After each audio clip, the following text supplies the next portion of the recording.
Starbucks is one of the only stocks right now in this market that isn't getting crushed and is the second largest holding in my dividend growth portfolio. Starbucks recently hired a new CEO, announced new growth plans, and announced that they would be reinstating their share buyback program. So today we're going to dig into all the news. I'll be going over all of it, my thoughts, what I'm going to be doing with the stock, and looking at the stock's current valuation. If you're new to the channel, my name's Ryan. I'm 16 years old. I do dividend growth investing for the long term.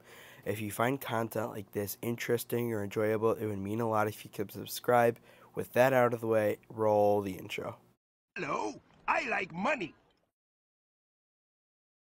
So during the bear market that we had during the spring, Starbucks was trading in the 70s and even in the 60s at one point. If you've been on the channel, you guys would know that I'm very bullish on Starbucks, and I was buying during these times of uncertainty. During that span of time that I was buying Starbucks, I'm up about 20% since then. This is just a pure example of sticking to your gut and, understanding the fundamentals and the quality of businesses that you are invested in, no matter what the price does. I was bullish at $130 on Starbucks, and I was bullish at $69 on Starbucks. Last week, Starbucks also announced that they would be hiring Laxman Naramashiran, a dark horse candidate for the new CEO position. This came in as an unexpected hire. Many people thought it would be Roz Brewer from Walgreens. Howard Schultz is very excited about Laxman as the new CEO. Technically, he doesn't start until April, and he'll be kind of going under Howard Schultz's wing for the next 7 months.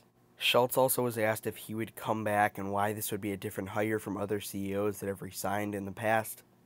Schultz just seems very confident in this hire and that they got the best candidate possible for the position.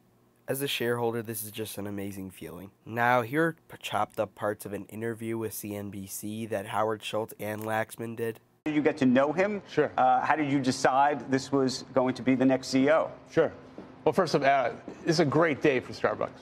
I feel like we have a #1 draft choice and so excited. But a lot of people interested in this job. When we met Laxman, what I saw in him was somebody who is a global citizen, a world-class operator, an entrepreneur, and he's got that DNA all over in everything he's done.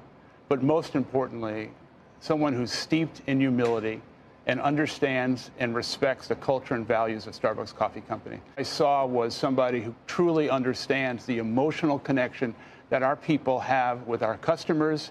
He understands what it means to be a merchant. Our ambition in China has never been greater than it is today. We open more than 1 store a day in China.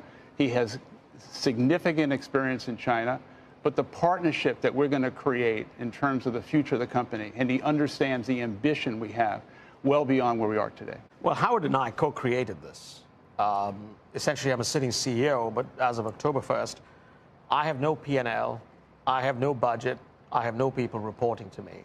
It's actually a very liberating experience in so many ways. And it's a unique opportunity for me to apprentice very close to an iconic founder in an iconic company with an iconic brand. And what we're doing is a very structured immersion process, which involves connecting with partners, connecting in stores.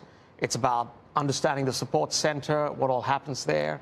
It's 6 months really of learning and getting steeped in the culture. Answer this honestly. What is the part that you're worried about most?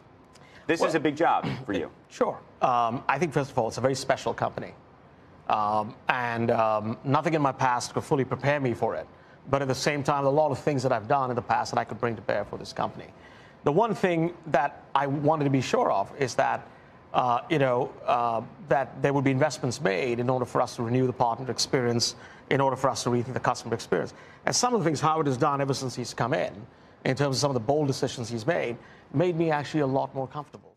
I think it's crazy how enthusiastic Howard Schultz is about Laxman's future as the CEO. And obviously Starbucks, the company, is like the love of the life for Howard Schultz, and he loves the job so much, so I feel really confident of him controlling who the, next CEO is. Now let's go over the real driver of the stock's growth, which is the Investor Day plans that they had announced. To start off, Starbucks increased their long-term guidance.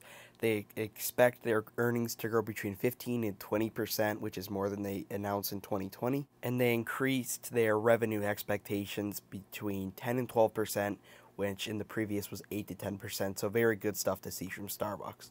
They also announced that they would be reinstating the share buyback plan, which they had suspended in the spring. This will be coming back in October. In my opinion, I think the suspension of share buybacks was to really help Starbucks politically as a company and to kind of say to the news outlet that they are more of an employee-friendly company than they actually are. I think they really do treat their employees well, and I think the unions aren't as big of an issue as people think they are. The unions are just a bunch of big barkers, not a lot of action getting done. They also announced that they would be making faster and better coffee making technology. They announced that they would be making much more new stores, restructuring the workflow within Starbucks, invest more in the employees and automation. They're doing this to boost profits, margins, and accelerate long-term growth within the company. They also want to identify and lean into trends better like cold brew. Overall, this is just really good news for Starbucks, and I think if you would have asked a lot of investors maybe in the spring if they thought this would be happening, they'd say no. But I think if you would have asked me or other investors in the dividend investing community that know about Starbucks company and are bullish on Starbucks, they would have said yes. This is a pure example again of why you need to do your research and invest in high quality companies, free cash flow positive companies, companies that do share buybacks, have great pricing power, amazing brands, and a great economic moat. Right now probably is not the best time to buy Starbucks, as a lot of other high quality stocks like Apple and Microsoft are crashing, while Starbucks is actually trading up right now. But I think if it falls another 10%, I might look to add some more to already the big position that I have. It's going to end the video, guys. Just wanted to let you know that I am sick right now, so if my voice sounds a little off, that's why. Of course, I'm not going to risk the upload streak that we got going. I'm sorry I haven't been great on shorts. I wasn't feeling amazing this week. And, I feel when I'm not in the mood to make videos, I come out with a lazier product. And, I'm going to be honest, I wasn't going to want to upload a video today, but I did the research on the Starbucks, and I was really enthusiastic about it. So I came out with the video today. I hope you guys enjoy. I'm going to try to make shorts videos. If I can't, just understand why. Thank you so much for watching, making it this far. Join the Discord if you want to see all my buys, sells, dividends received, etc. Link in the description for that. And of course, do dividend stocks, not drugs. Have a good one.